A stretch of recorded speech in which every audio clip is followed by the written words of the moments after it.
de estudio de los electrolitos, pues se da dentro, como siempre, dentro del ámbito de un cuadro clínico o de viendo la funcionalidad de cierta parte de nuestro organismo para que luego se dé una mirada cómo está todo el organismo.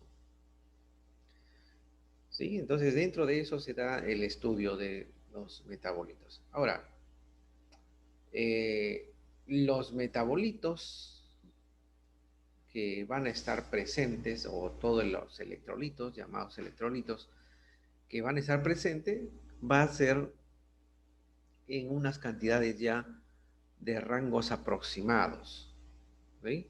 Que va a variar según la actividad, según la dieta, según varios factores en nuestro organismo. Pero ya hay parámetros, ¿no? Mínimos y máximos que se manejan y que son de referencia para considerarlo.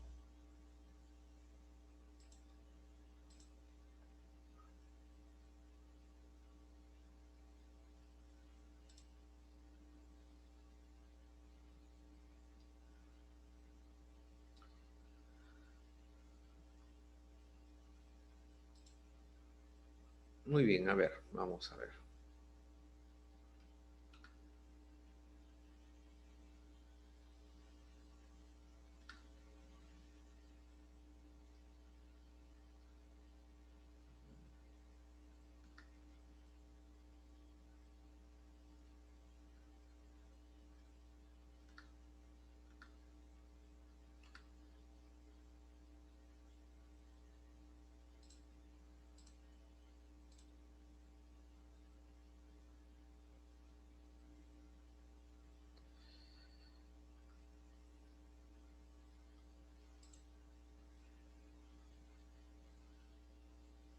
Muy bien.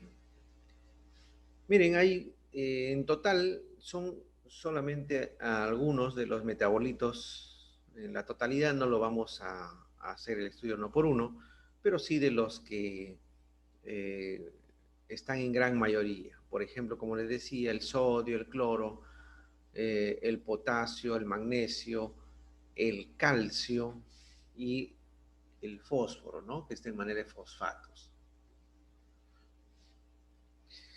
Bueno, estos son son 6 de los electrolitos que se manejan normalmente, ¿no? Cuando se les pide un análisis de electrolitos, ¿sí?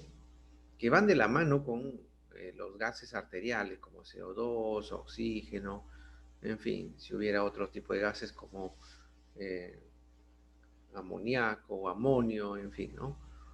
Entonces, podría estar presente también, ¿no?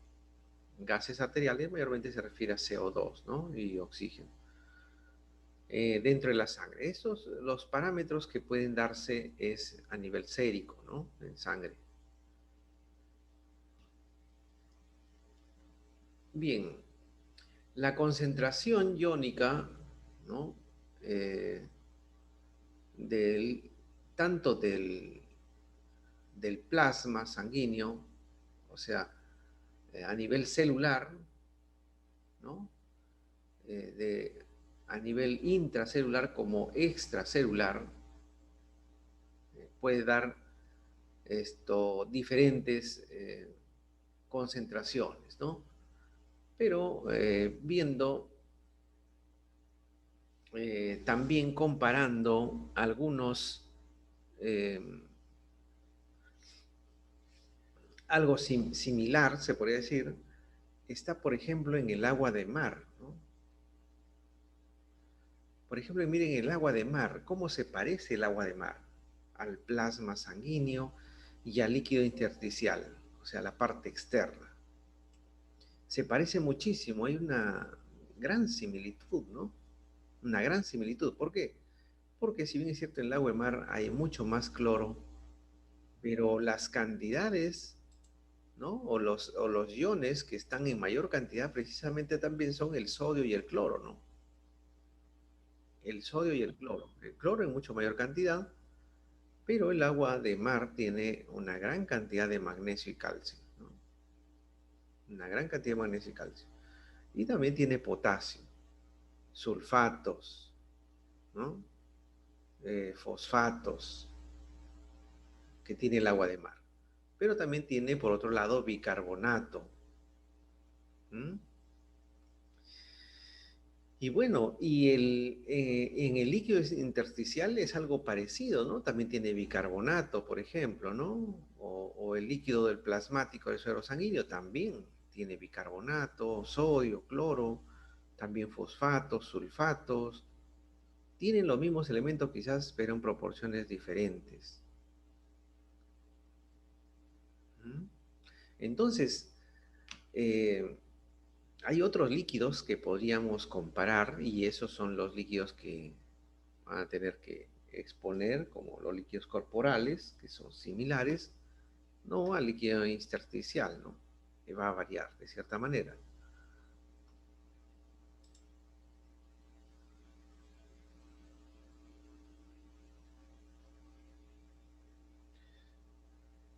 Bueno, es algo también parecido, ¿no?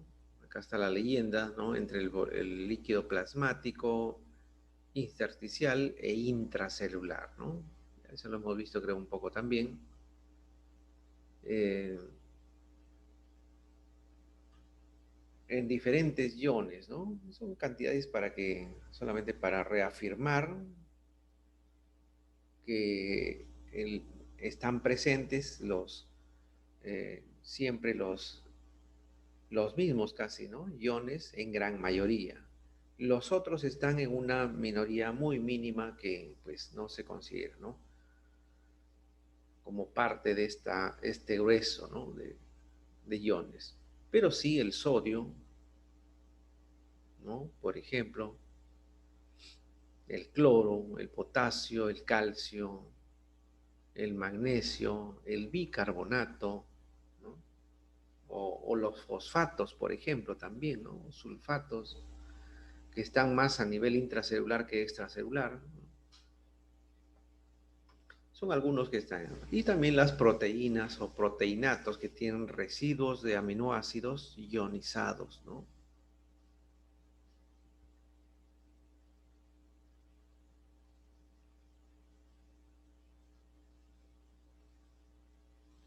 Y bueno, y yendo al sistema netamente digestivo, hay diferentes fluidos gastrointestinales, por ejemplo, que, que participan en la digestión, netamente en la digestión. Por ejemplo, el estómago, ¿no? Eh, Más o menos cuánto de volumen, acá está un poco más detallado, cuántos mililitros en 24 horas puede producir, ¿no? Entonces, entre 1 litro y 2 litros más o menos, ¿no? Del volumen del estómago, ¿no? Del líquido. Claro, eso va pasando poco a poco a través del, del duodeno, pero siguen secretándose, ¿no? En el intestino delgado, en los fluidos, las secreciones es mucho más, ¿no? Por las células, especialmente células caliciformes, ¿ya?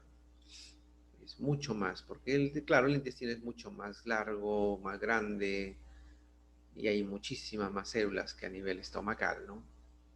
Luego el colon, ahí no hay una acertado, va a depender mucho, ¿no? Ahí más bien se reabsorbe, ¿no? No produce. Todo lo que llega ahí se reabsorbe.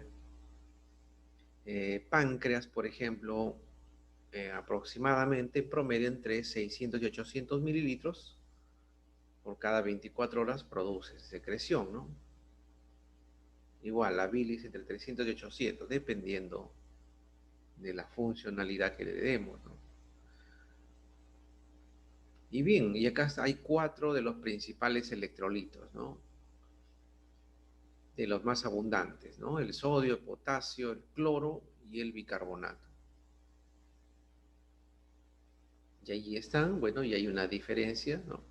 Los que son a nivel extracelular, por ejemplo, como el sodio y el cloro, y los que están a nivel intracelular, como el potasio y el bicarbonato, ¿no? Aunque bicarbonato también hay fuera, ¿no? De la célula, pero miren, las cantidades acá no serían estas, ¿no? Que son mínimas, por ejemplo, bicarbonato en el estómago, nada, ¿no? En el colon nada, ¿no? Nada de bicarbonato produce, ¿no? Y en el estómago, bueno, y en el resto algo también de potasio, pero no es poco, ¿no? En cambio, es porque está extracelular, ¿no? Pero si estuviera intracelular esto fuera mucho mayor, ¿no? En cambio, los otros, si miren, ¿ven? Tanto el sodio como el cloro, pues están en grandes cantidades, ¿no? Bueno, por lo menos mucho mayor que el potasio y el bicarbonato. Claro, el bicarbonato a excepción del páncreas porque tiene un pH altamente alcalino, entonces ahí es donde más o menos está. Sin embargo, tiene gran cantidad de sodio, ¿no? Mucho mayor cantidad de sodio.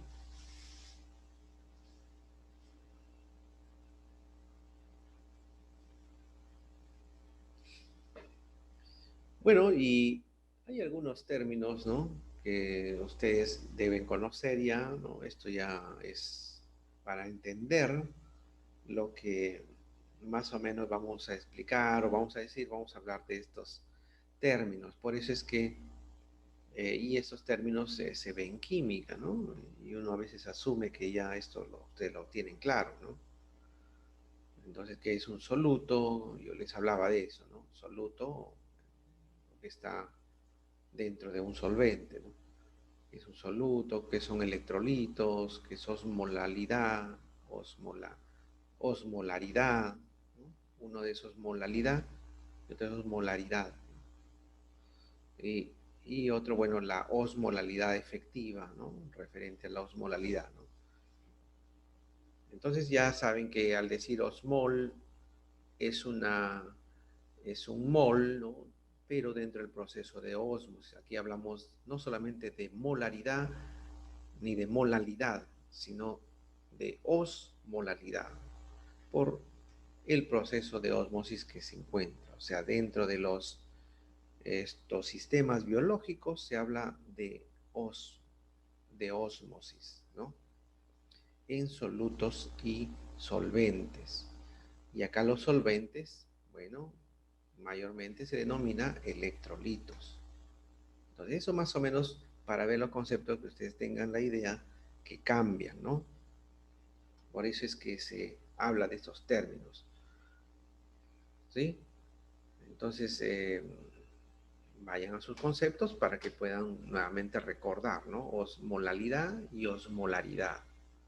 O bueno, primero molaridad y molalidad, eso sí que lo han visto, ¿no? Y bueno, y acá la osmolalidad efectiva es una de las más importantes, ¿no? Porque de esto se va a hablar ya restando, si es que se quiere el término, ¿no? Quitándole el gasto que pueda tener, ¿no? De los electrolitos en, bueno, yo les decía que son o actúan como cofactores, ¿no? O se insertan dentro de una molécula para formar parte de esa molécula. Entonces la cantidad de electrolitos que están disponibles, no necesariamente todos van a quedarse ahí como disponibles, sino también es un efecto rotativo, ¿no? Rotativo porque también se puede utilizar y también se puede recuperar, por ejemplo, en la degradación de proteínas, ¿no? Hay muchos que tienen ahí sulfatos, ¿no?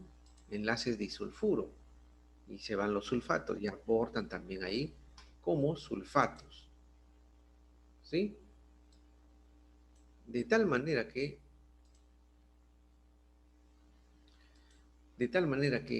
hay una osmolalidad efectiva ahí, ¿no? Efectiva. ¿Y qué se refiere a la disponibilidad netamente, ¿no? Netamente, ¿no? Y que va a dar la fuerza como para poder esto ser más o menos permeable la membrana, ¿no? Entonces estos conceptos ya hay que revisarlo un poquito nuevamente, ¿no? Para poder entenderlo. Y bueno, entonces de acuerdo a eso, como les decía, para ver más o menos hablando de eso, esto también lo vamos a analizar un poquito mañana en la práctica, ¿no? Y el jueves también en la práctica. Eh, donde vamos a ver que las células están expuestas a la variabilidad electrolítica, ¿sí? Los medios o los fluidos pueden alterarse de cierta manera fácilmente, ¿no? ¿Quién es el que vigila y el que controla que los fluidos extracelulares y también intracelulares, ¿no? El líquido intracelular y el líquido extracelular, ¿no? Así se habla, ¿no? Cuando se habla ya de solventes y solutos, ya se habla de líquido extracelular y líquido intracelular. Entonces, ¿quién se encargan de que especialmente los iones llamados hidrogeniones e hidroxilos estén en equilibrio? Son los buffers. Nosotros tenemos esto buffer natural. Uno de los principales es el bicarbonato, por ejemplo, ¿no? Que sirve como soporte para que el pH esté óptimo, ¿no?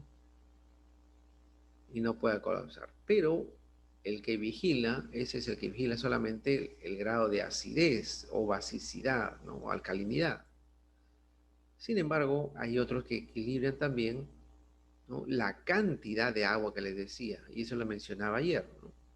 Y ese es el conjunto de electrolitos referente a su tipo.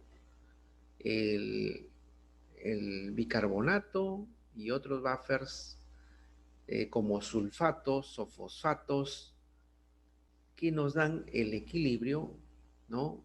Eléctrico, ¿no?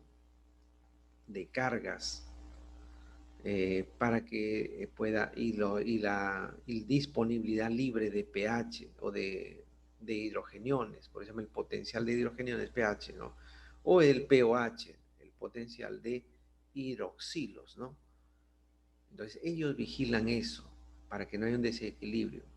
Sin embargo, esa ionización también se da a nivel de otros compuestos, de todos los electrolitos que estamos analizando, ¿no?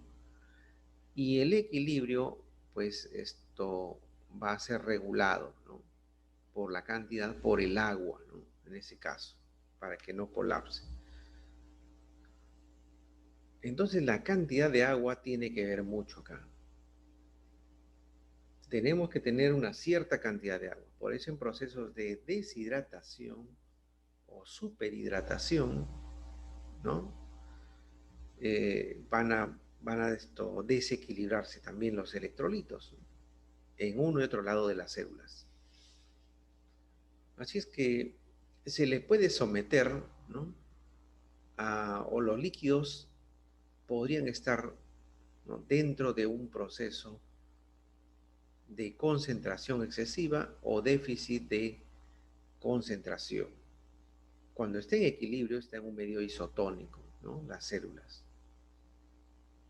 Entonces, el balance de agua, tanto hacia adentro hacia afuera, pues está en equilibrio.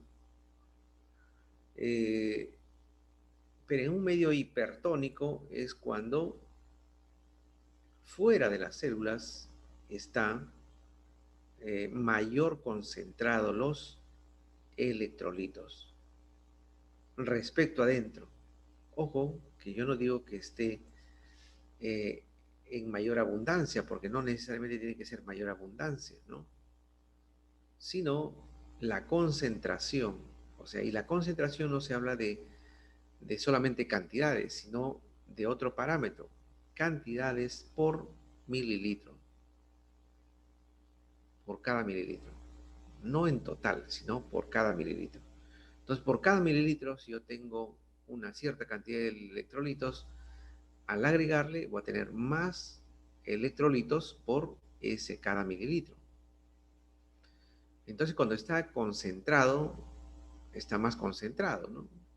Es diferente que si en un mililitro de líquido de agua yo tenga 10 electrolitos, que en un mililitro, por cada mililitro, hayan, ¿no? 50 electrolitos. Entonces, al incrementarle, por cada mililitro también aumenta la concentración. Eso se llama concentración.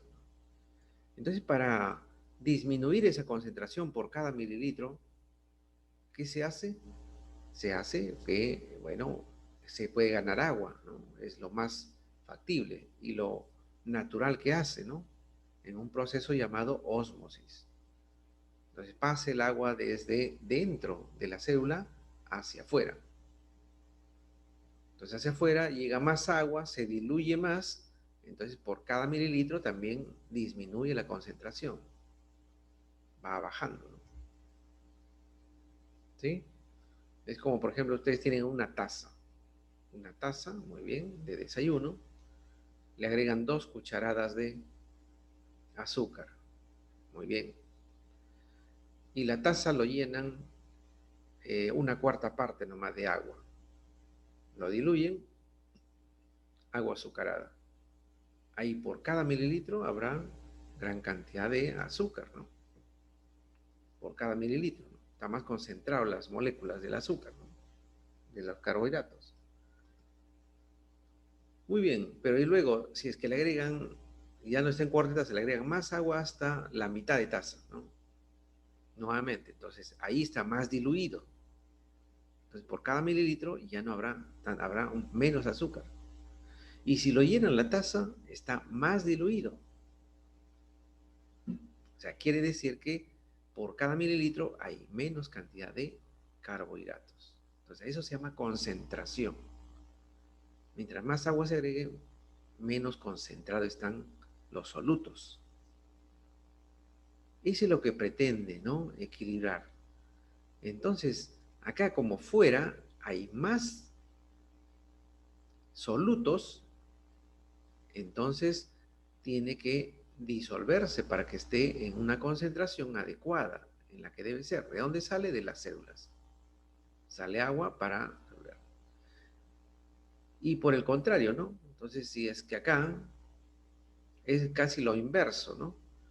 Si es que se pudiera sacar fácilmente, ¿no?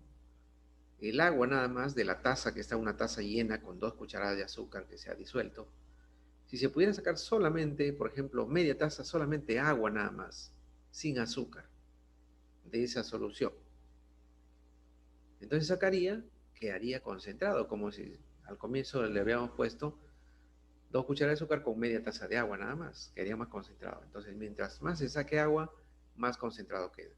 Y así acá, entonces al perder solamente agua, acá por cada mililitro en el centro de la célula, adentro de la célula, queda más concentrado, ¿no? El hecho está en que la misma concentración debe tener dentro y fuera, o sea, para tender al equilibrio. Y en un medio hipotónico ocurre lo contrario, ¿no?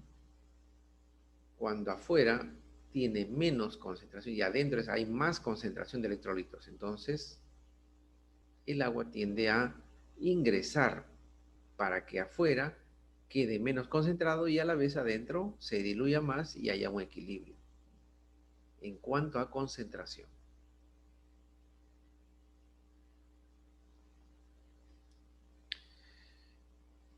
Muy bien, los electrolitos, llamados electrolitos, son aniones o son cationes, positivos y negativos. Hay 3 cationes y 3 aniones que son los más abundantes. Y a eso nos vamos a referir, ¿no? A esos. El sodio, el potasio y el magnesio son de los más abundantes, cationes más abundantes. Y el cloro, bicarbonato y fosfato son los más abundantes dentro de los aniones, o sea, con carga negativa. Claro, a veces por ahí algunos aminoácidos, ¿no? También. Pero vamos a ver netamente de los electrolitos, ¿no? Inorgánicos.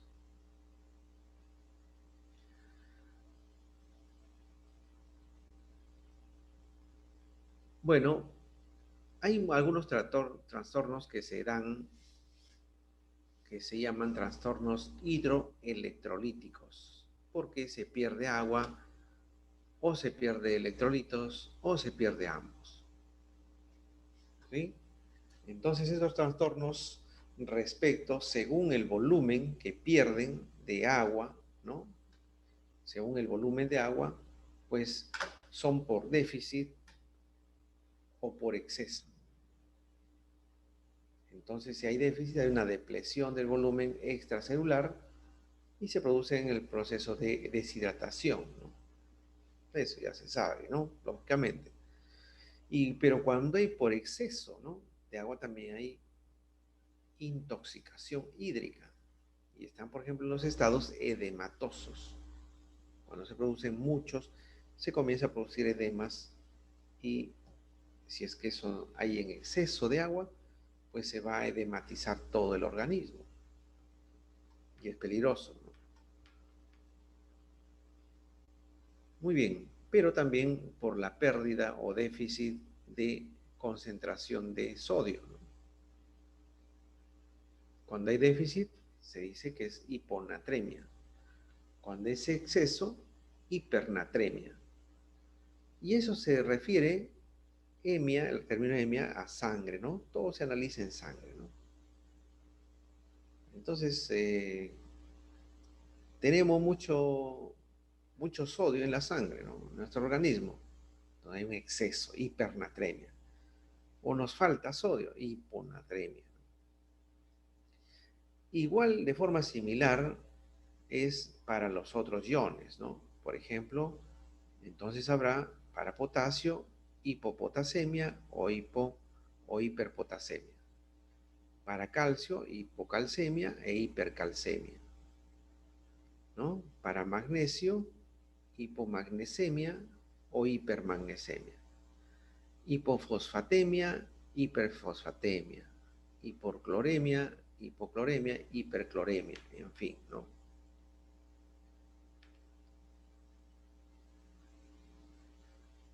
Los desequilibrios hídricos, netamente, ¿no? Este es algo que en muchos casos se da, ¿no? Especialmente en los niños, donde fácilmente pierden mucho más rápido que nosotros. Así como ganan rápido, también pierden mucho más rápido líquidos. Entonces, los niños tienden eh, a deshidratarse y a hidratarse rápidamente, ¿no? Por eso hay que tener cuidado. Entonces acá se habla de fluidos extracelulares y fluidos intracelulares, ¿no? Cómo está el equilibrio, ¿eh? Bueno, por sus siglas en inglés, ¿no? Es fluidos intracelulares y fluidos extracelulares, ¿no? Se habla de eso.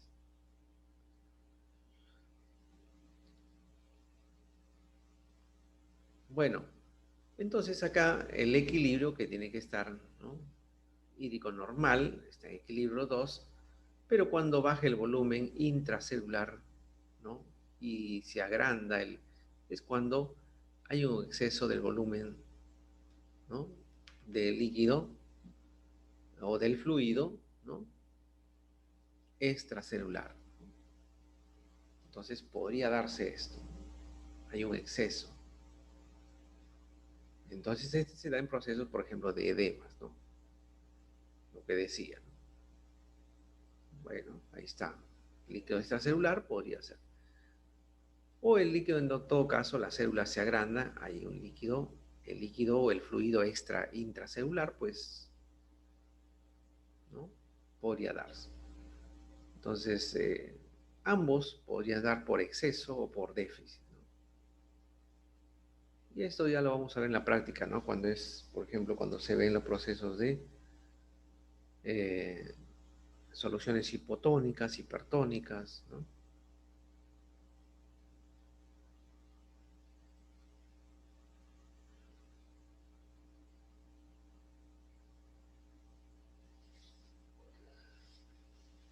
Bueno, acá, por ejemplo, el volumen el desequilibrio en el volumen de los líquidos, de diferentes lípidos, ¿no? La hidratación, por ejemplo, la hidratación excesiva, eh, isotónica, ¿no? Podría llevar a una hipervolemia, o sea, muchos líquidos en la sangre, ¿no? Mucho líquido en la sangre y se le hace trabajar demasiado los riñones, ¿no? O si no, por la presión, pues puede salirse, porque recuerden que hay muchas fenestras en los vasos sanguíneos y pueden salir y formar edemas, ¿no? El exceso de sustancias isotónicas. Hay que tener cuidado entonces con eso, con excederse en las bebidas isotónicas que venden comercialmente, ¿no? Eh, bueno, o si no, por el contrario, una deshidratación, ¿no? Deshidratación isotónica. Cuando hay una hidratación y una deshidratación isotónica, cuando el nivel de electrolitos se mantiene normal. Sin embargo, el agua es el que aumenta nada más. Los electrolitos permanecen, pero igual sigue, ¿no? Esto funcionando normalmente los electrolitos, pero el agua sí está en déficit. Bueno, una hidratación excesiva hipertónica, ¿no? O una deshidratación hipertónica ya es otra cosa. Entonces, hay deshidratación hipertónica, por ejemplo, cuando hay una administración excesiva de cloruro de sodio, ¿no? Eso sucede cuando se consume muchos comidas, las llamadas comidas rápidas, ¿no? Que hay bastante sal, ¿no? En los snacks, un exceso tremendo de sal, ¿no? Con una bolsita de snacks tiene el contenido de sodio y de cloruro de sodio, eh, correspondiente, me parece, a 4 días, ¿no? Una sola bolsita de snack. Entonces, bueno, entonces imagínense, ¿no? Entonces es tremendo. Entonces acá es por exceso de sodio, la hipertónica, ¿no? Entonces hay una deshidratación hipertónica, porque se le agrega demasiado sodio, o sea, se eleva la cantidad extracelular de electrolitos, en este caso sodio, y por lo tanto la célula pierde agua, ¿no? Y se deshidrata, ¿no? Ahora, la hidratación, ¿no? Ahora, la deshidratación, sucede eso, ¿no? En la hidratación, cuando eh, no funciona bien el riñón, o si no, en todo caso, hay una edematización.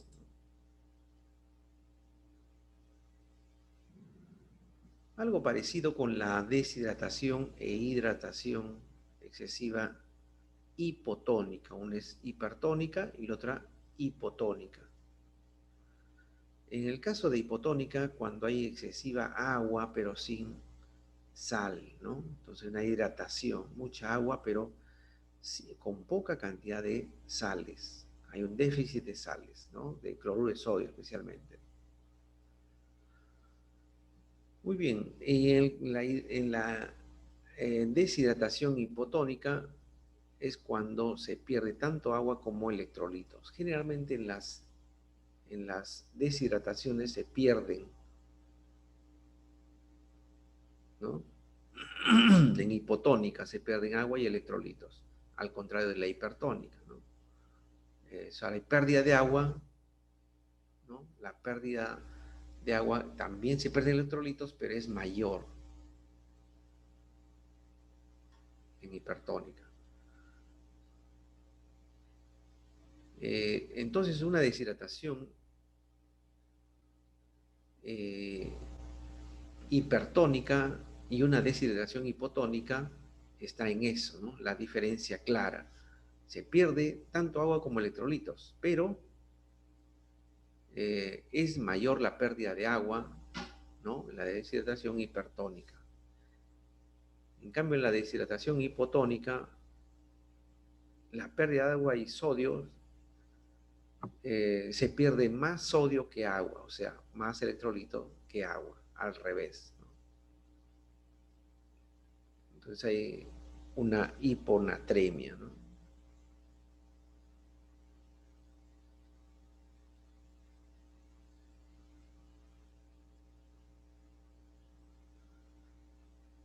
Bueno, acá es solamente para mencionar algunos signos y síntomas de alteraciones del volumen, ¿no? Cuando hay déficit y cuando hay exceso de volumen. Por ejemplo, a nivel general, ¿no? Hay, por déficit, lógicamente, pérdida de peso y disminución de la turgencia de la piel, por ejemplo, ¿no?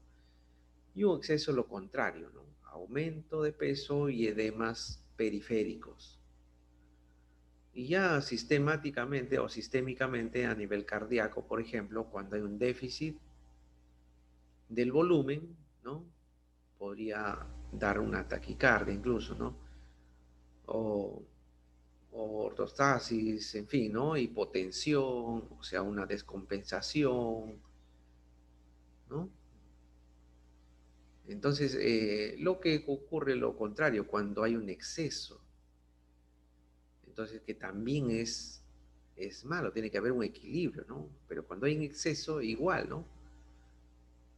Por ejemplo, incremento del gasto cardíaco, aumento de la presión venosa central, ¿no? Las venas del cuello están distendidas y podría haber, no siempre, pero un soplo, ¿no? A nivel del corazón. Por eso es y eso es lo que implica el volumen excesivo. ¿Qué implica eso? O sea, hidratación extrema, ¿no? O sea, no es tan bueno también consumir demasiada agua, ¿no? Tiene que ser equilibrio según, ¿no? Las exigencias de su actividad y del organismo, ¿no? A nivel renal, pues por déficit habrá oliguria, o sea, poca cantidad se orina. Y bueno, otras como la hiperazoemia, ¿no? Donde hay una gran cantidad de presencia de compuestos nitrogenados. A nivel gastrointestinal, pues a nivel del ilio, ¿no? Es donde más se da esto, la sintomatología, ¿no? Y que podría haber resequedad incluso de las mucosas cuando hay un déficit. Y el exceso de volumen, ¿no? A nivel gastrointestinal, ¿no? Podría haber edematización intestinal. O sea, uno consume gran cantidad de agua, pues se puede edematizar los intestinos, ¿no? Y a nivel pulmonar, pues el exceso podría causar edema pulmonar, ¿no?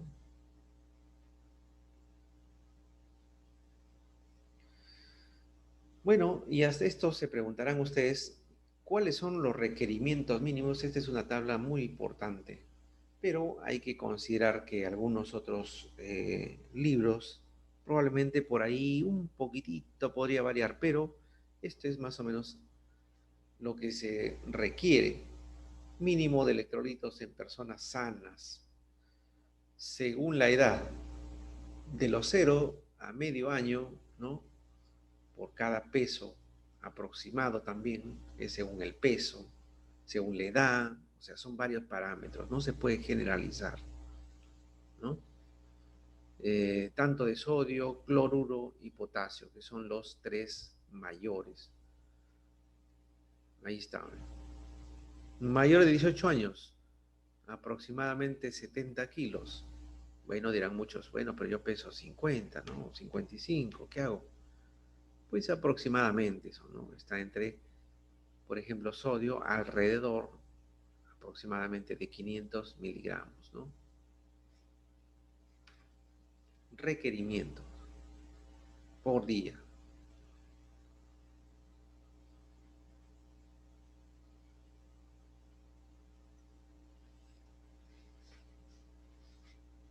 Muy bien, entonces vamos a dar una mirada rápidamente, una mirada a estos electrolitos, que son los más importantes. Y ustedes lo que tienen que aprenderse es precisamente el nivel sérico normal de sodio. O sea, me refiero no solamente a esto que tienen que aprenderse, sino que tienen que saber sí o sí. Nivel sérico normal de sodio. 135 a 145 mil equivalentes por litro. Que es lo mismo decir a milimoles por litro, ¿no?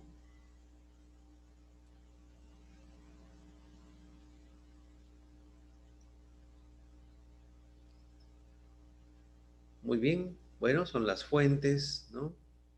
Más o menos de dónde provienen, pero esos son los parámetros normales. 135 a 145 mil equivalentes por litro para sodio, ¿no? A nivel sérico, o sea, en sangre le analizan y ya. El sodio, ustedes tienen que ver eso. Como repito también, ahora ya vienen dentro de los laboratorios, ya hay una norma que dice que debe tener, ¿no? A ver, el valor del paciente y al costado, entre paréntesis, debe decir los valores de referencia normal. Entonces comparan nada más, ¿no? Pero lo importante es saber interpretarlo, ¿no?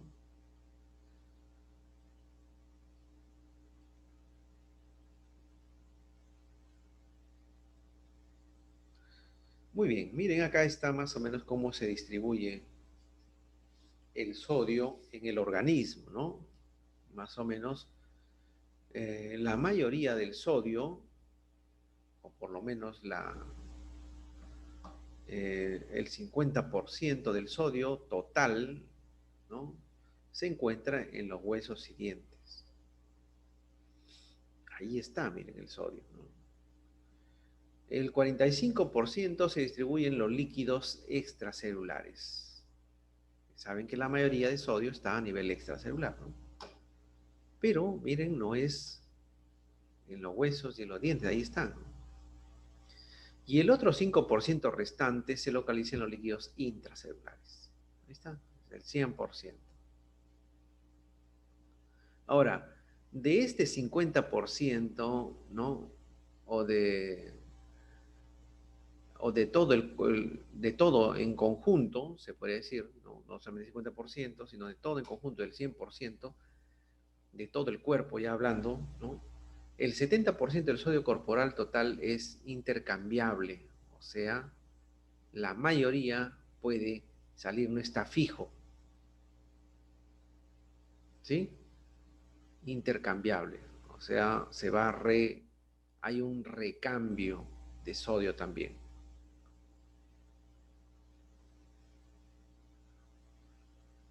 Cuando se habla de hiponatremia, bueno, si nos vamos a los valores entre 145 o 135 y 145, pues los valores menores de 135 mil equivalentes por litro es considerado hiponatremia, ¿ya? Y esos trastornos, ¿no? O el trastorno de hiponatremia es muy frecuente, ¿no? Aunque les parezca mentira, ¿no? Es muy frecuente. Este proceso de equilibrio que lo da el, el consumo netamente, ¿no? De electrolitos, el consumo, en este caso sodio, ¿no? Pues hay muchos que tienen hiponatremia, ¿no? Especialmente, pues, personas adultos mayores, hay que ver también el tipo de paciente, ¿no? Y otros tipos de pacientes que están, por ejemplo, también con alteraciones eh, hormonales, en fin. Todavía hay algunos organismos, existen que la, no tienen la capacidad de la absorción rápida, porque sí absorben, pero la absorción rápida del sodio, ¿no? Y esos también podrían tener algo de estos tipos de trastornos. Entonces hay algunos casos que sí podrían darse por hiponatremia, ¿no? Se cuida esto porque el sodio es muy importante para el equilibrio electroquímico e hidrostático, ya lo saben, ¿no? En pacientes que están ingresados, ¿no? En los hospitales, en hospitalización, pues ya se les tiene que monitorear en muchos de ellos para que pueda estar en equilibrio esto, ¿no? Que no tengan hiponatremia, que también podrían sufrir, especialmente en cirugía, ¿no?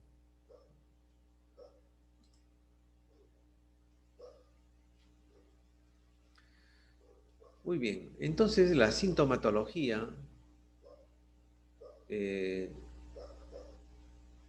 va a depender de cómo se produzca la hiponatremia. Si es rápida, por ejemplo, en caso de hemorragias, en fin, ¿no? Si es rápida, se dice que es aguda, menos de 24 horas, ¿no? Por algún motivo, pierde gran cantidad de sodio, ¿no?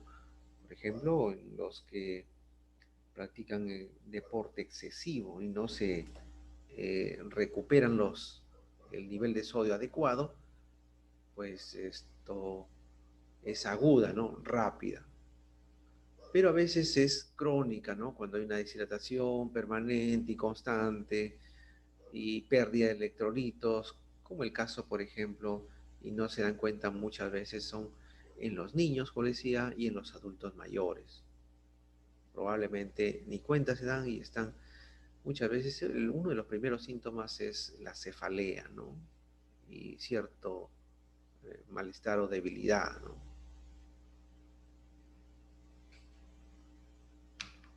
Entonces se dice que es crónica cuando es mayor de 48 horas el establecimiento de esta hiponatremia.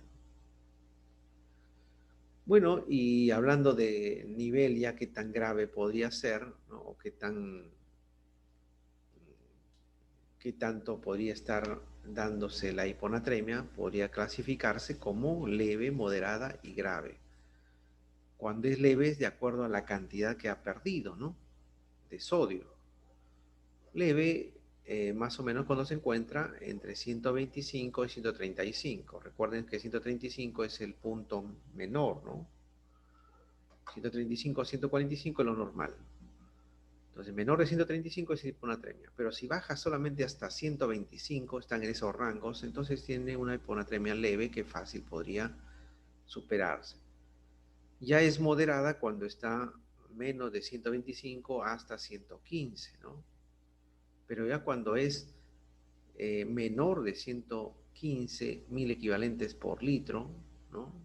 De sodio, entonces ya se habla de una hiponatremia grave, ¿no? Y tendría que inocularse intravenoso, ya en este caso, ¿no?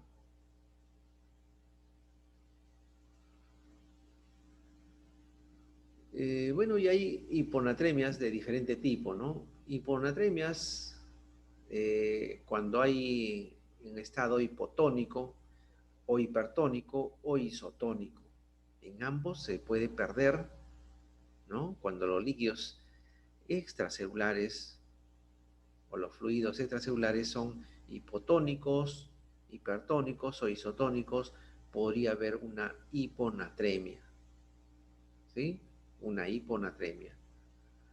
Eh, entonces, ya saben, en medio hipotónico, entonces hay un exceso de agua.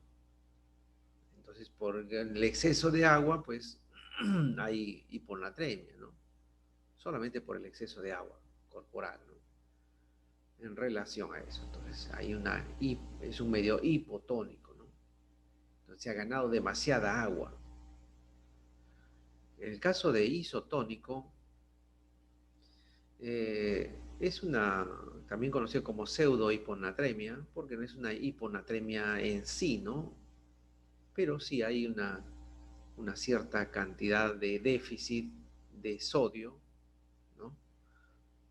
Porque ahí van a estar presentes otros, ya no agua, sino está el agua, está en equilibrio con los electrolitos, pero van a haber otros solutos, como por ejemplo los triglicéridos, los ácidos grasos libres, proteínas, ¿no? Aminoácidos en exceso, por degradación, por alguna patología asociada, ¿no? En fin, ¿no? Entonces ahí va a ser que esté muy concentrado respecto a otros solutos. Y en la hipertónica, pues ahí hay una hiponatremia. Existen solutos en gran cantidad que dan el líquido hipertónico, pero de esos solutos hay una baja de sodio, ¿no?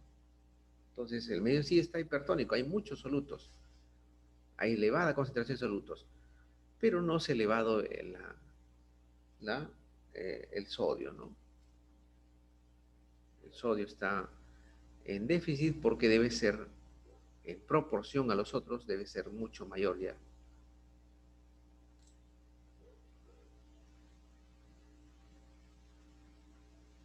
Bueno, acá está lo primero que les dije, ¿no? La hiponatremia hipotónica o dilucional, o sea, como diluido, ¿no?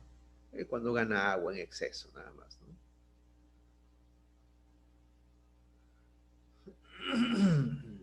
¿Quiénes pueden causar la hiponatremia? Eso significa la etiología, el origen. Etiología, origen, el causante, ¿no? ¿Cuál es el origen o la etiología de la hiponatremia? Bueno, puede darse por disminución, ¿no? Eh, porque del sodio, ¿no? O volúmenes, ¿no? Del volumen extracelular, porque ha habido diarreas, vómitos o exceso de sudoración, ¿no? Como quemaduras, en fin, ¿no? Podría por ahí darse, pero más por exceso de sudoración. También podría darse por disminución, ¿no? Del volumen total, ¿no? Con volumen total aumentado, ¿no? Extracelular total. Por ejemplo, el caso de cirrosis, ¿no? De cirrosis, que es uno de los más comunes, ¿no? Que podrían dar de ese tipo. Eh, También, por ejemplo, puede haber en el ictus, ¿no? Síndrome nefrótico. O secreción inadecuada, también podría darse por secreción inadecuada de la hormona antidiurética, ¿no? Entonces, por eso se pierde gran cantidad. Y esta secreción inadecuada podría estar influenciada por fármacos, tumores o quizás algunos tipos de vómitos, ¿no? Eh, entonces, esos podrían ser por los motivos por los cuales podría darse una hiponatremia, ¿no? Muy bien, todo ello eh, conduce, ¿no? A que la hormona antidiurética pues sea deficiente en realidad, ¿no?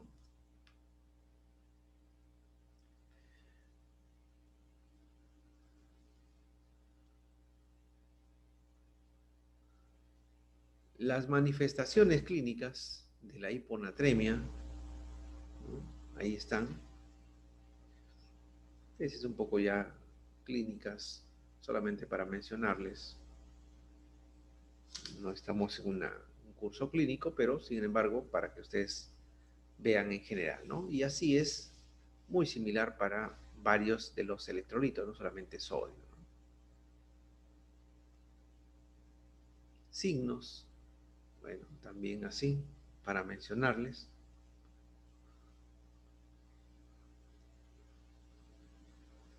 El diagnóstico, bueno, se hace en, en conjunto, ¿no?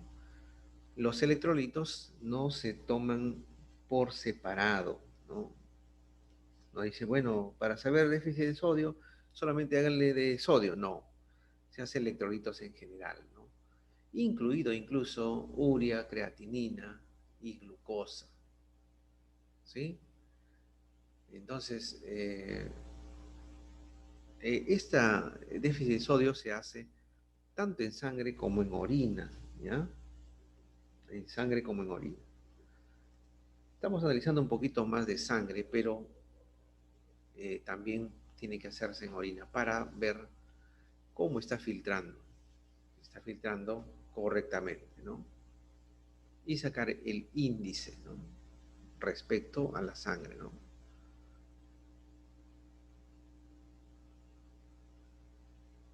Bueno, adicionalmente, si se sospecha, por eso depende del tipo de paciente, ¿no? Sospecha de, por ejemplo, de un desequilibrio hormonal, incluso podría tomarse o recomendarse algunos análisis, ¿no? Como hormonas tiroideas o radiografía de tórax o de abdomen o de otro tipo de enzimas como la milasa, en fin, podrían estar eh, viéndose, ¿no? Para ver si está digiriendo bien, ¿no? Y si no es la causa de que los electrolitos estén acumulándose a nivel intestinal. Bueno, en fin. Entonces, la hiponatremia o el diagnóstico que se puede dar de hiponatremia puede ser diverso, ¿no? Entonces puede diagnosticarse como hiponatremia con osmolaridad normal o pseudohiponatremia o hiponatremia con osmolaridad elevada, que lo hemos visto ya, ¿no? Que se llama hiponatremia dilucional, o sea, cuando el agua está muy, muy aumentada.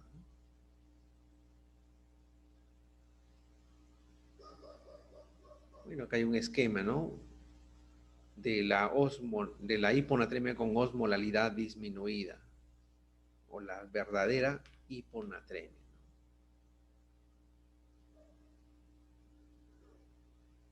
¿Mm?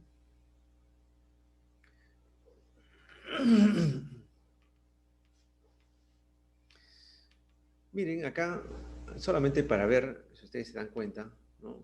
El volumen extracelular, ¿no? Cuando está normal, cuando está descendido y cuando está elevado, ¿no? ¿Cómo se da eso? La hiponatremia con volumen extracelular normal, la hiponatremia con volumen extracelular disminuido y la hiponatremia con volumen extracelular elevado. Y cuando el sodio en orina es mayor o el sodio en orina es menor de 20.000 equivalentes por litro, que es el rango, ¿no? El punto de quiebre. Entonces se tiene que comparar el sodio, ¿no? en orina respecto al sodio en sangre, ¿no? De los dos. Entonces acá, por ejemplo, cuando el volumen en una hiponatremia, cuando el volumen extracelular está descendido, ¿sí? Y el sodio es menor de 20.000 equivalentes por litro en orina, o sea, ambos prácticamente acá descendido, menor, entonces eso generalmente se da esa hiponatremia, ¿no? Cuando hay vómitos, cuando hay diarrea, cuando hay quemaduras, o si no, lo contrario, ¿no? Acá, cuando el volumen extracelular está elevado, ¿no? Por ejemplo, ¿no? Y también cuando esté elevado el sodio en orina. Entonces, volumen extracelular elevado. También elevado en orina el sodio. Entonces, acá se podría hablar de una insuficiencia renal. Hay que sospechar de insuficiencia renal. Pero si está elevado y el sodio está disminuido en orina, entonces ahí sí se podría hablar de otra cosa, ¿no? También se habla de un síndrome nefrótico, pero no de insuficiencia renal, ¿no? Sino algo debe haber ahí. Un síndrome nefrótico, o si no, se habla de cirrosis hepática, como le dije, es una de las más comunes que podrían dar, ¿no? En una hiponatremia verdadera, ¿no? Insuficiencia cardíaca también podría ser. ¿Mm? Muy bien. Pero cuando se sospecha entonces, cuando es hormonal, ¿no? Hormonal es cuando está normal el volumen extracelular, normalmente, ¿no? No hay otra patología asociada. Eh, entonces está normal, pero hay hiponatremia, baja cantidad, pero el volumen extracelular está normal. Entonces, la hormona antidiurética ahí puede haber hipotiroidismo, alteración o una insuficiencia de la glándula adrenal. ¿Sí? Entonces ahí se sospecharía. Bueno, estoy dándole algo, más o menos un cuadro que es algo, un poquito la clínica, pero solamente para este, nada más, para que vean ustedes la gran importancia que tiene, ¿no? La gran importancia que tiene, no es solamente decir, nomás no tiene que asociarse siempre. Estas cositas quizás en el curso de bioquímica, ¿no? No debería darles esto tan así, pero sí es necesario que ustedes mencionarles nada más, ¿no? Mencionarles. No ver el mecanismo fisiopatológico, como sucede, por ejemplo, ¿no? La deficiencia en una quemadura, una cirrosis hepática, ¿no? Una hiponatremia. Eso es fisiopatología, ¿no? Pero sí mencionar qué conduce o cuál es la etiología o el origen.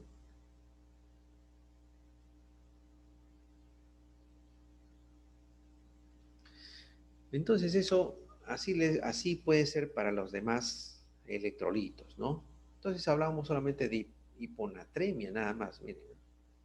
Entonces ahora, en hipernatremia ya saben que es mayor de 145 y resulta por ¿no?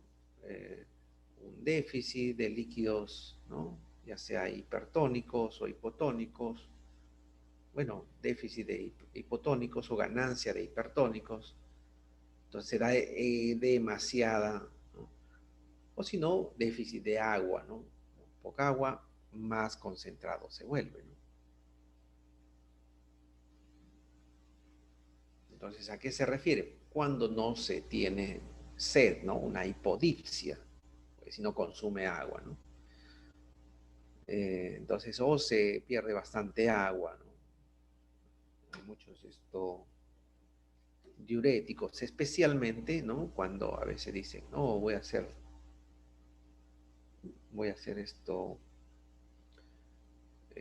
la prueba con un diurético, ¿no? O si no, dentro de una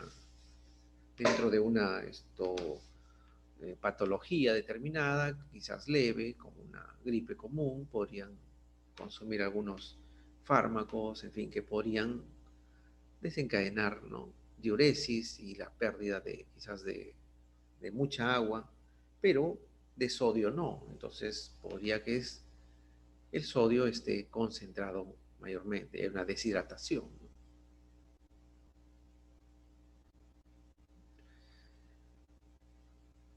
Acá también un poquito las manifestaciones clínicas, así como hay hiponatremia, ¿no? Aguda, crónica o grave, acá también en hipernatremia,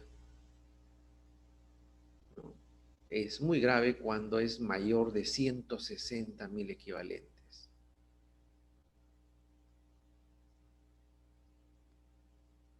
Entonces puede afectar eso especialmente al sistema nervioso central, ¿no?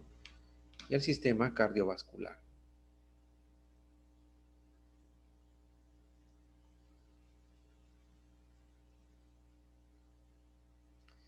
Diagnóstico, igual, se tiene que ver con los otros electrolitos, se pide electrolitos en general, pero también creatinina, glucosa, urea, les decía, ¿no? Para ver, tanto en sangre como en orina, ¿no?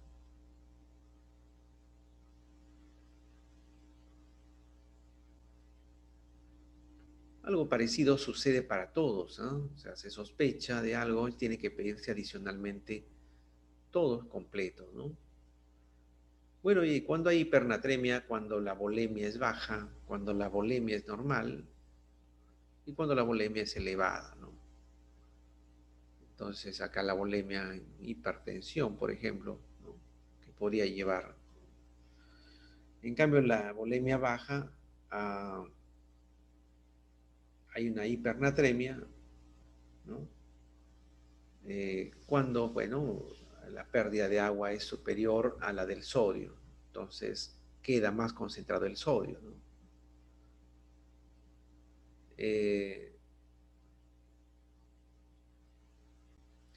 Ahora, pero acá se pierde también sodio un poco, pero en la en hipovolemia normal es cuando se pierde agua, pero sin pérdida de sodio. Entonces va a quedar el sodio, ¿no? Y la volemia cuando es elevada, no hay pérdida de agua, ¿no? Bueno, y acá están las concentraciones, ¿no? Por ejemplo, el sodio en orina cuando es mayor a 20.000 equivalentes, bueno, se sospecha de que algunos diuréticos podrían estar ocasionando eso, ¿no? Ocasionando una diuresis osmótica. En cambio, cuando es menor de 10.000 equivalentes, entonces podría ser por vómitos, diarrea, sudoración. Entonces es algo solamente como para mencionar que son algunos síndromes o síntomas también, ¿no? Como el síndrome de Cushing, cuando el sodio en orina es mayor de 100.000 equivalentes, hay que sospechar de una hiperactivación o manifestación del, de la aldosterona, ¿no? Una hiperaldosteronismo o síndrome de Cushing, dependiendo del paciente. Usted lo ve en nomás simple vista, pues a veces ya se sabe más o menos que tiene Cushing, ¿no?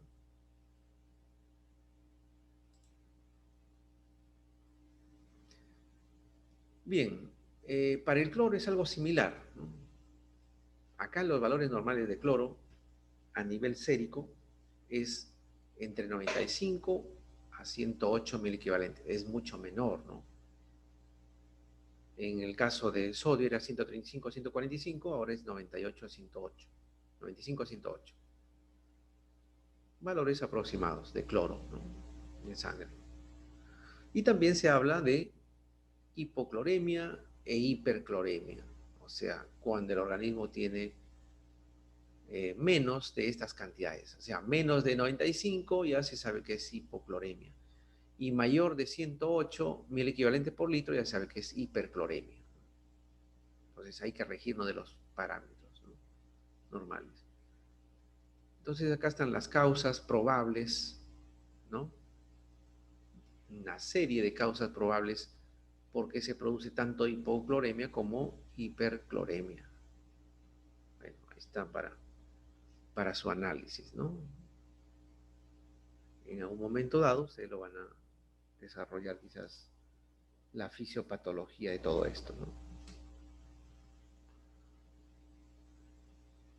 Entonces, pero ya saben que cuando hay hipocloremia, cuando hay hipercloremia, ¿no?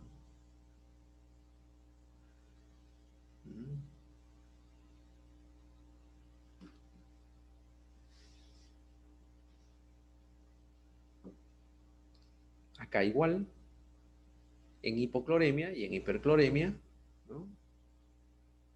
Igual ya a nivel sistémico, que puede producir, ¿no? La hipocloremia, imagínense el déficit de cloro, bueno, puede producir incluso hasta parálisis, ¿no? Hay que tener cuidado, ¿no? O por lo menos cuando es leve, hay espasmos o calambres, ¿no? Que eso también podría ser déficit de calcio. En fin, hay algunos que son comunes, ¿no? Porque hay que saber, puede ser déficit de calcio, déficit de cloro, ¿no? Entonces, hay que ver todo ello, ¿no?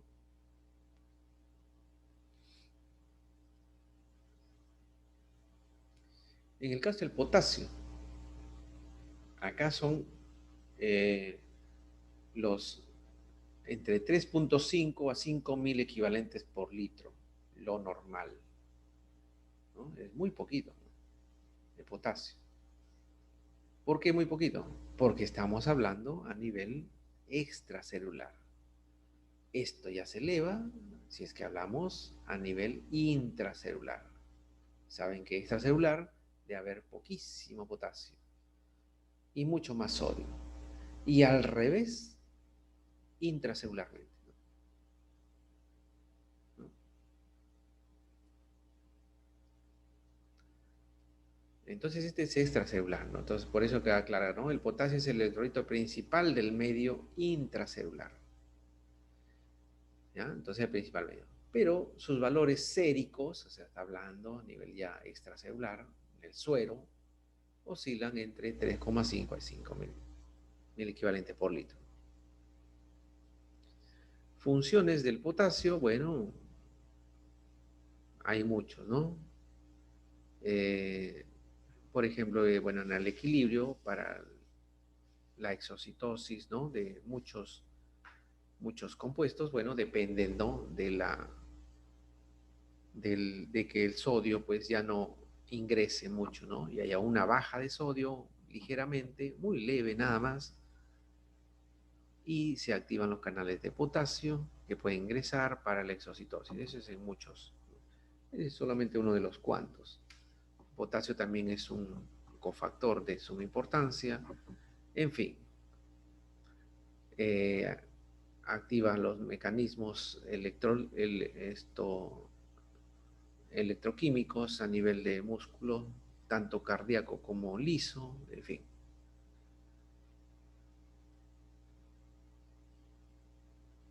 Entonces, un desequilibrio, ya saben que es menos de 3,5, se llama hipopotasemia, y eh, mayor de 5.000 equivalentes por litro sería hiperpotasemia, ¿no? Y esto es leve, moderado, grave también, ¿no? Se clasifica de esta manera, ¿no? Cuando ya es menos de 2,5 mil equivalentes por litro, entonces ya se dice que es grave, ¿no? La hipopotasemia. Porque eso significa que también intracelularmente está bajando muchísimo, porque todo es proporcional.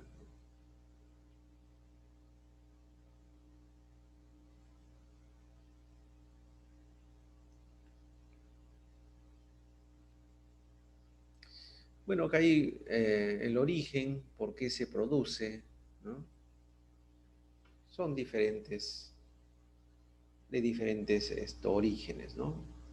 Ustedes deben considerar de que los electrolitos en general, ¿no? No solamente hay un solo punto, son muchos orígenes. La etiología es diversa, muy, muy diversa, ¿no? Por eso es que se hace en conjunto, se analiza todo, ¿no?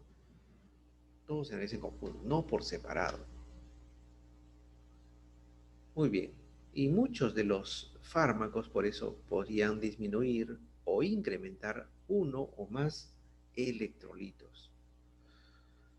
Muchas sustancias que nosotros consumimos también de diario podrían también ser la causa, ¿no? Por ejemplo, muchos acostumbran a consumir, no sé, agua de canela todos los días, ¿no? Eso podría tener también repercusión, ¿no? O si no, agua de tal vegetal todos los días, ¿no? Es bueno, pero si lo agarran así del diario podría tener por ahí ciertas consecuencias, ¿no? Porque tienen compuestos activos, ¿no? Como los fármacos, es como tomar fármacos todos los días, ¿no? Claro, en cantidades muy pequeñas, ¿no? Pero a la larga podría estar la causa de muchas cosas, ¿no? Entonces, por eso hay que saber dosificar. O si no, lo que acostumbra, dice, no, yo no tomo fármacos, pero para dormir tomo todos los días mi agua valeriana. Es muy peligroso eso, ¿no? Entonces, así hay eh, algunos que podrían ocasionar, ¿no? La disminución o el incremento, ¿no? De los electrolitos.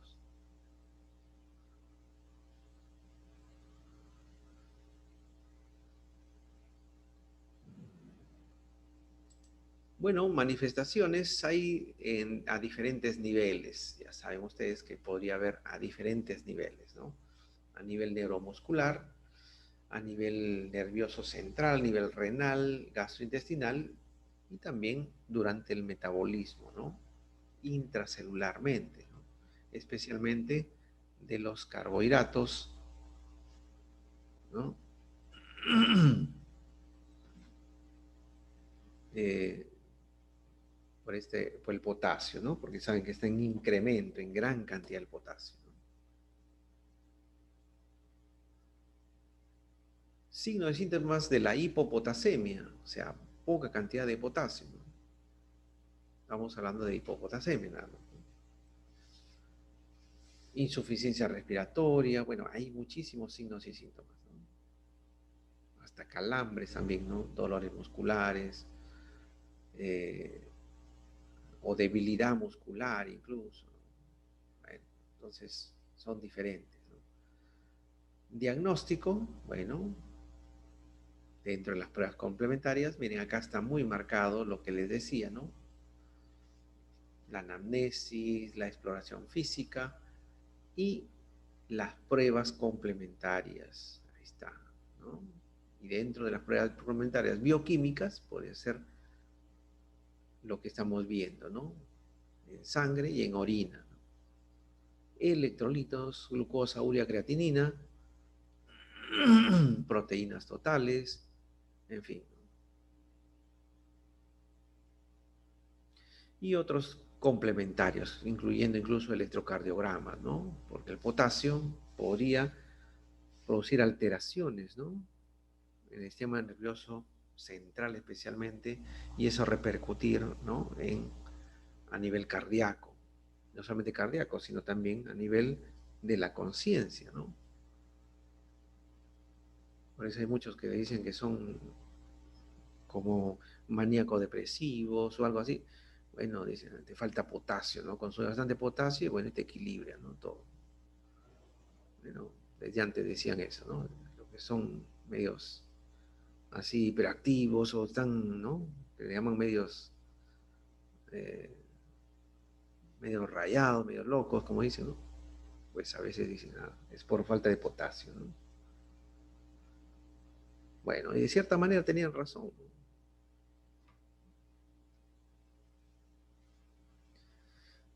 Muy bien. Acá está algo similar a lo que les mostré también para sodio, también para potasio, para la hipopotasemia especialmente, ¿no? Las causas, la etiología, ¿no? Que podría darse. Entonces acá cuando hay una normotensión, porque eso podría ser uno de los principales síntomas, ¿no? Que puede aumentar la hipertensión.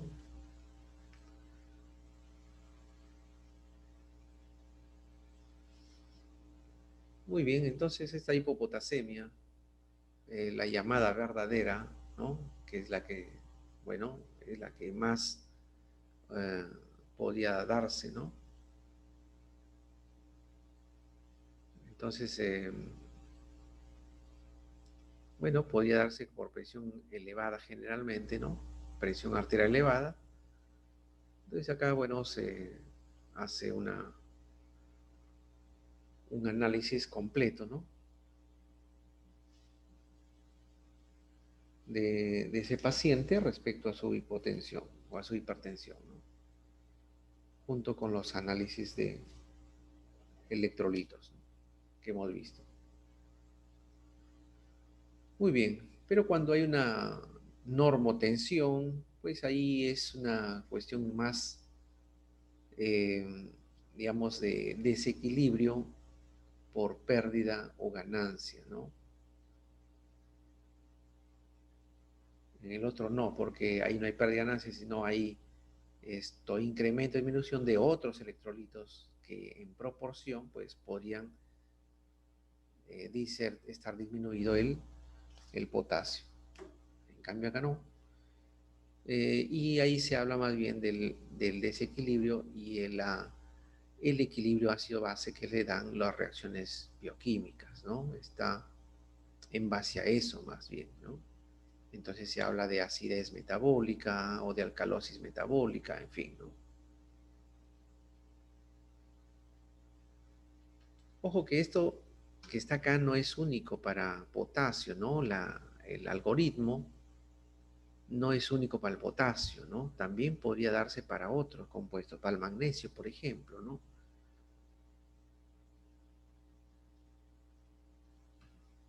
Entonces son similares los algoritmos de diagnóstico, ¿no?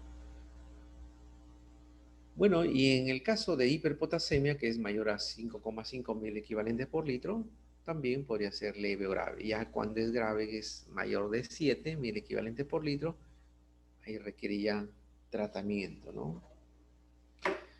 Eh,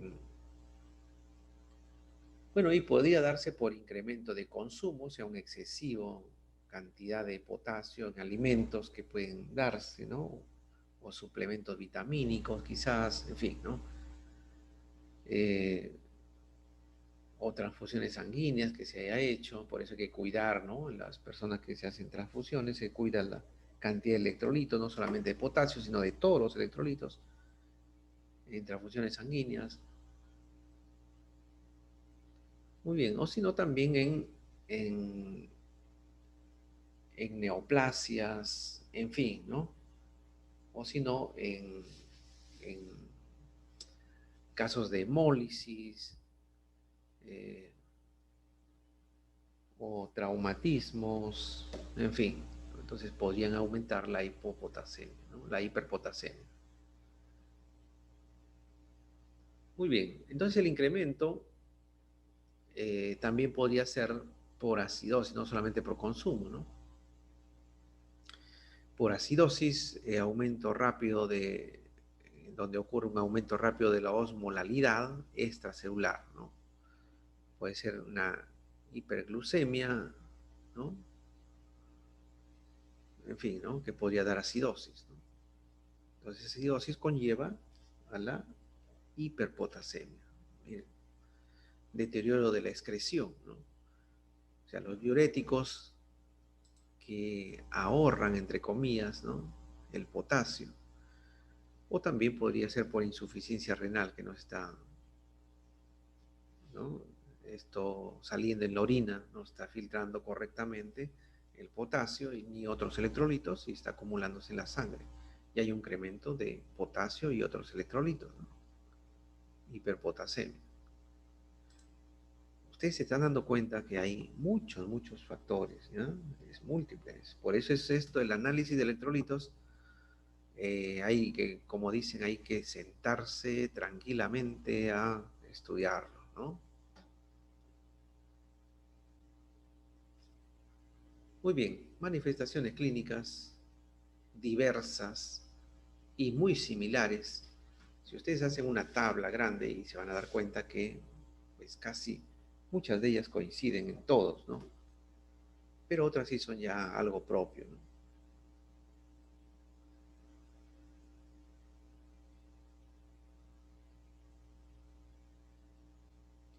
Bueno, también el diagnóstico, bueno, en la parte bioquímica, tanto en orina como en sangre, ya, igualito, miren, ¿no? Para todos. Electrolitos, glucosa, creatinina, urea y los demás electrolitos, incluido el potasio, y adicionalmente podría por ahí darse un análisis de transaminasas, ¿no? Para ver si hay daño. Con el magnesio sucede algo similar, ¿no? La concentración sérica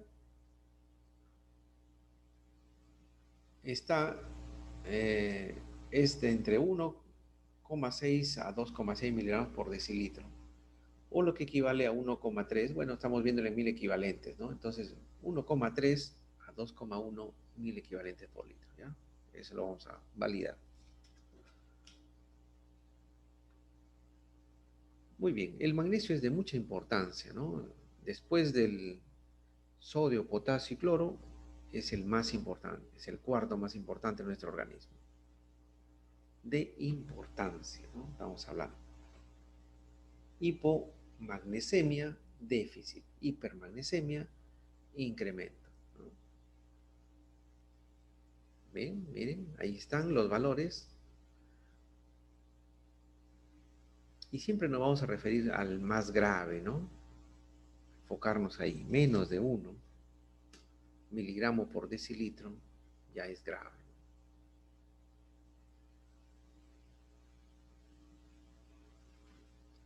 El origen de cómo se genera esta hipomagnesemia, pues la etiología es diversa, ¿no?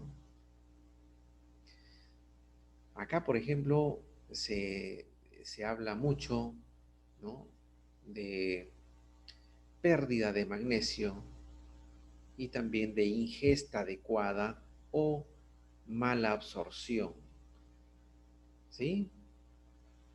Por ejemplo, en la pérdida de magnesio, bueno, ya saben que siempre, ¿no? Por algunos fenómenos como diarrea o quemaduras, ¿no? En fin, o succión gástrica para algunas pruebas, ¿no? En fin, ¿no? Pero cuando hay ya una inadecuada absorción o una expresión alterada, ¿no? Por ejemplo, se habla ya de alcoholismo crónico. El alcoholismo crónico conduce a una no absorción o mala absorción del magnesio.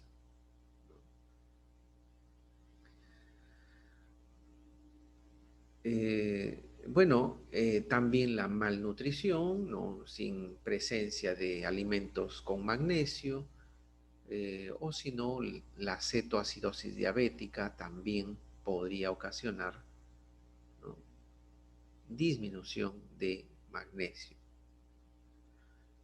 Y la hiperglucemia también la produce.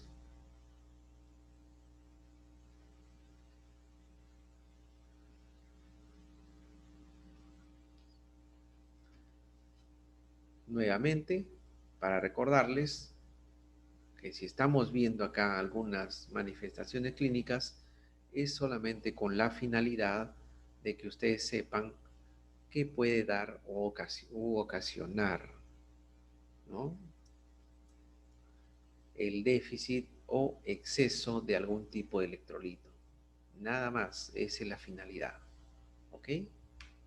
Por lo menos por ahora deben saber eso.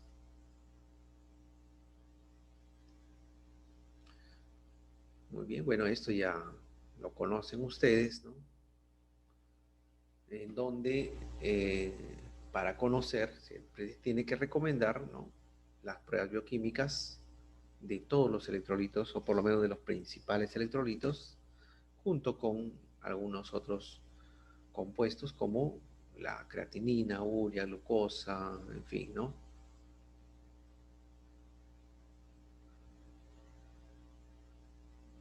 En el caso de hipermagnesemia ya es eh, muy raro en realidad esto, ¿no? Pero sí también podría haber, ¿no? Cuando es mayor de 5 miligramos por decilitro, se dice que es hipermagnesemia. Bueno, esto es algo raro porque generalmente la mayor parte de pacientes es hipomagnesemia, ¿no? Pero también podría darse esto cuando se consume mucho magnesio, especialmente, ¿no? O si no, cuando hay otro tipo de patologías que van a permitir que el magnesio no se filtre a través de la orina, ¿no?, y no se pierda nada en la orina.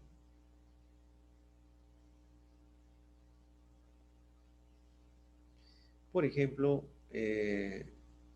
muchos antiácidos tienen gran cantidad de magnesio, ¿no?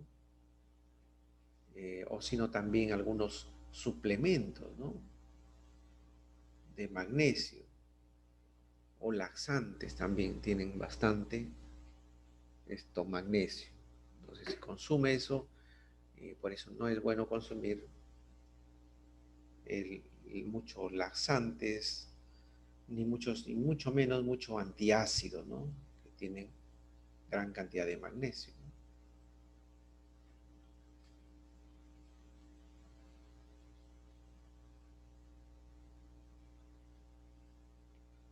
Bien, entonces en general le decía que era solamente porque exceso de consumo o por retención de magnesio o la incapacidad que tiene el riñón para excretarlo, ¿no? Entonces en enfermedades crónicas, renales podría darse, ¿no?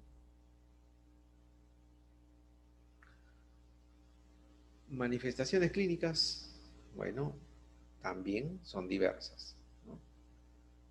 Son diversas. Eh, de las más comunes, pues podría darse con tener náuseas o tener alterarse el sistema nervioso, hiporreflexia, ¿no? O letargia, o sea, lento, volverse muy lentos, como pesados, entre comillas, ¿no? Y eso hace que haya una hipotensión también, ¿no? Que podría darse quizás con bradicardia, pero, eh, o sea, se relaja demasiado, ¿no? El sistema cardiovascular, ¿no?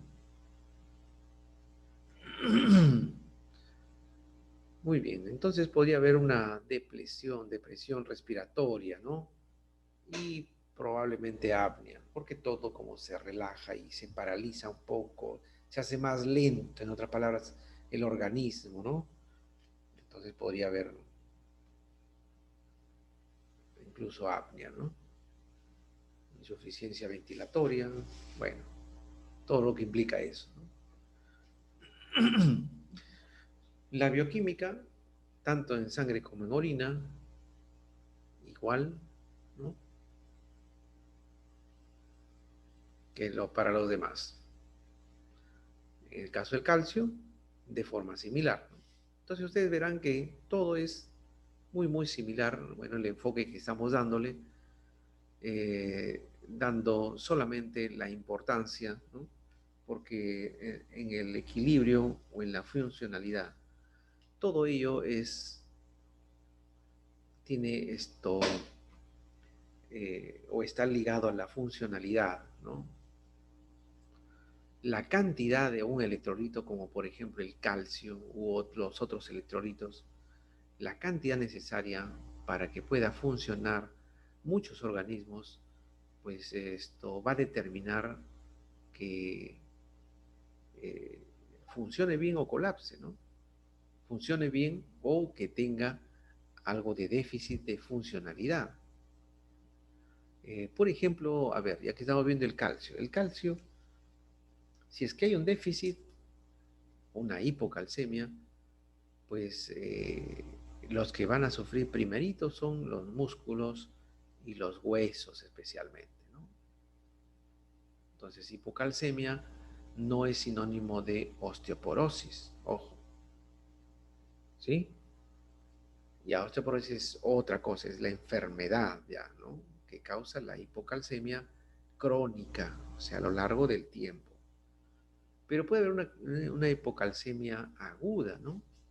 En donde puede darse esto, un desequilibrio. Miren lo importante que es cada electrolito. A ver, vamos a poner de ejemplo, ¿no? ¿Por qué se da tantas enfermedades, tantas patologías o tantas alteraciones funcionales?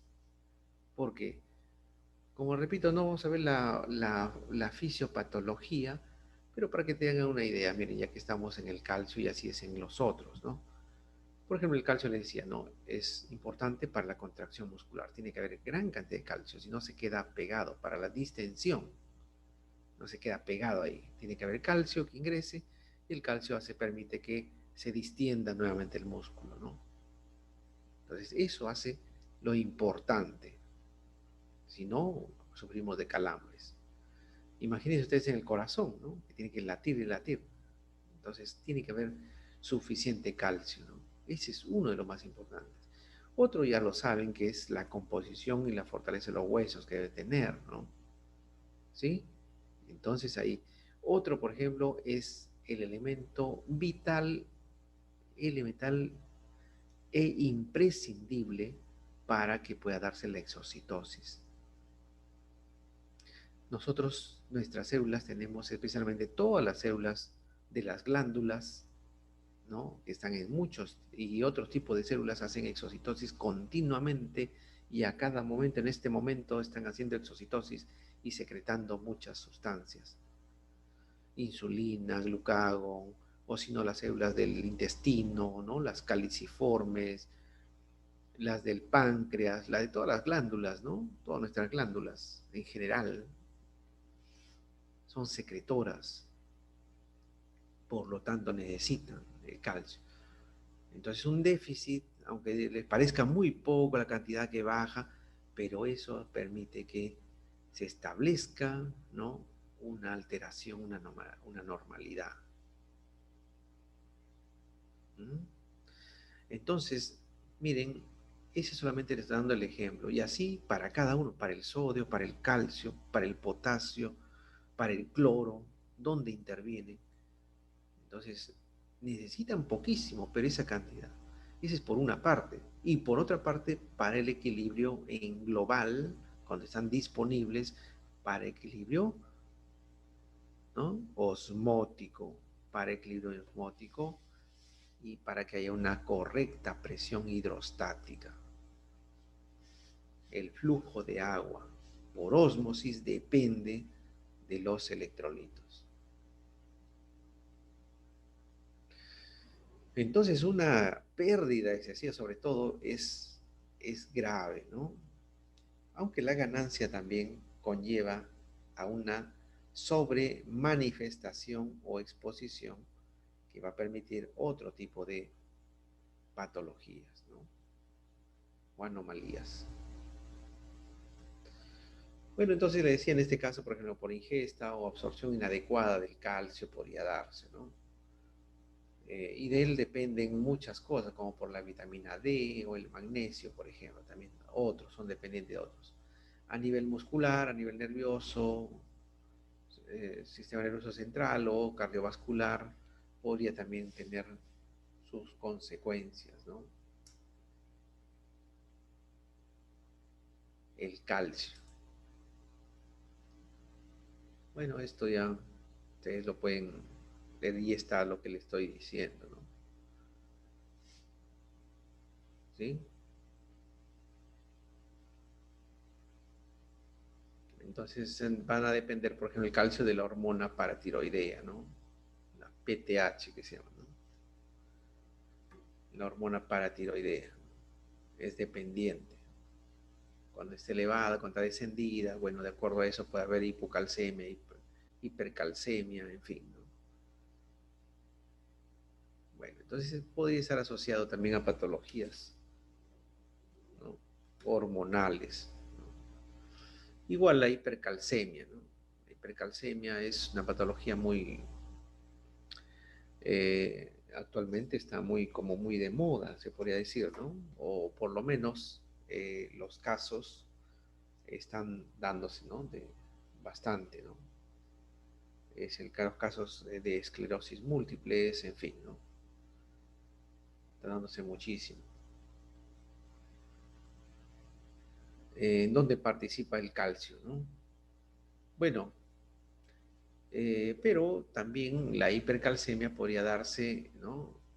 Por, no solamente por ingesta excesiva de calcio, sino también por retención de calcio y porque no, en la orina no se está dando correctamente, ¿no? La excreción.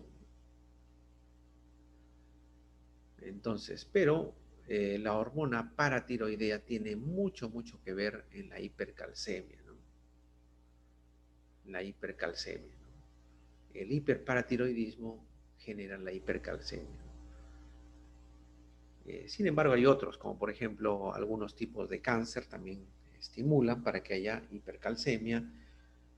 Lo mismo incluso de algunas uropatías, ¿no? Sobre todo aquellas obstructivas que no permiten la salida de calcio, y no solamente calcio, sino de otros electrolitos, ¿no? Así como el VIH, ¿no?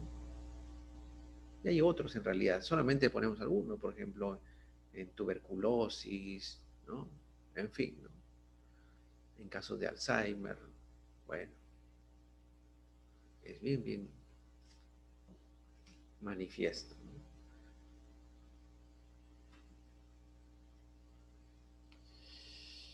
Muy bien, entonces hay muchos, muchos que hablar, pero a nivel clínico, ¿no? Sobre esto. No me voy a referir demasiado a esto y especificar mucho, pero sí de forma general que ustedes sepan, ¿no? Dónde influye.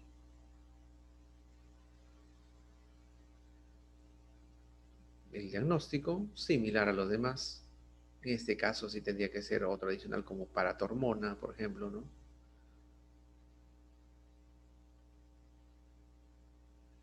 Y los fosfatos, que son los compuestos ya como compuesto iónico, ¿no? Ya es molécula, ¿no? No como los otros que son iones atómicos. Este sí es molécula, ¿ya? Los fosfatos. El fósforo no está solo, sino está en forma de fosfato ionizado, ¿no? Muy bien, acá se habla ya de 3 a 4,5 mil equivalentes por litro, ¿no? Sin embargo, también hay que considerar, acá no estoy considerando de niños, ni de embarazadas, ni de... Entonces, esos son ya parámetros diferentes. Acá estamos hablando de adultos, mayores de 18 años normales, ¿no? Pero en adultos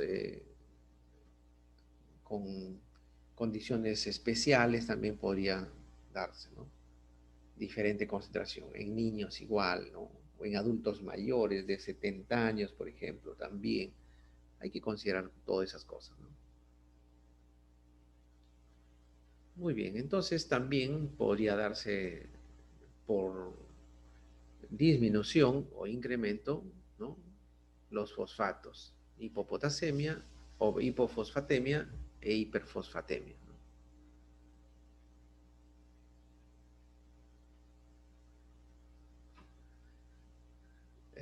La etiología diversa, pero también podría darse por deficiencia de vitamina D, que sirve para la buena absorción, ¿no? La vitamina D sirve para buena absorción, ¿no?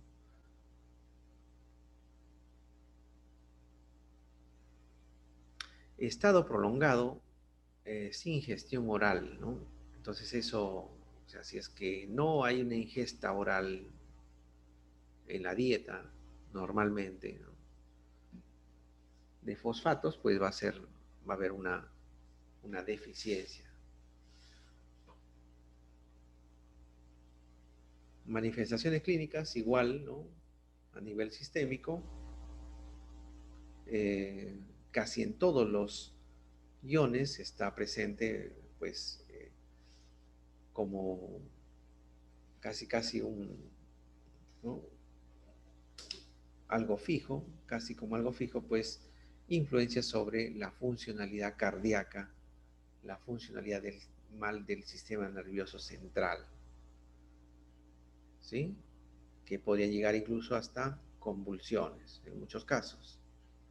Y también a nivel muscular renal. Fíjense, ese es casi el común denominador en todos, ¿no? En este caso, los fosfatos también sirve para la fijación del calcio, ¿no? Para la fijación del calcio. Entonces, está muy asociado con el calcio, ¿no? Los fosfatos. Muy bien, entonces podía darse por diferentes causas, incluido algunos otros metabolitos que pueden estar incrementados, ¿no? En sangre, como por ejemplo hiperlipidemia o hiperglobulinemia, ¿no? O sea, proteínas. En la hiperfosfatemia, ¿no? Ahora, igual, la hiperfosfatemia también se asocia con ganancia de fosfato, un exceso, o sino también la no excreción a nivel renal, ¿no? Entonces se acumula en sangre, ¿no? Por diferentes nefropatías.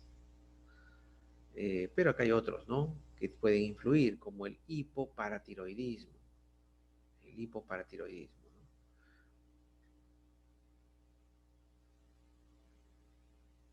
¿no? Igual, como les decía, ¿no? Cardíacas, sistema nervioso central y neuromuscular, ¿no?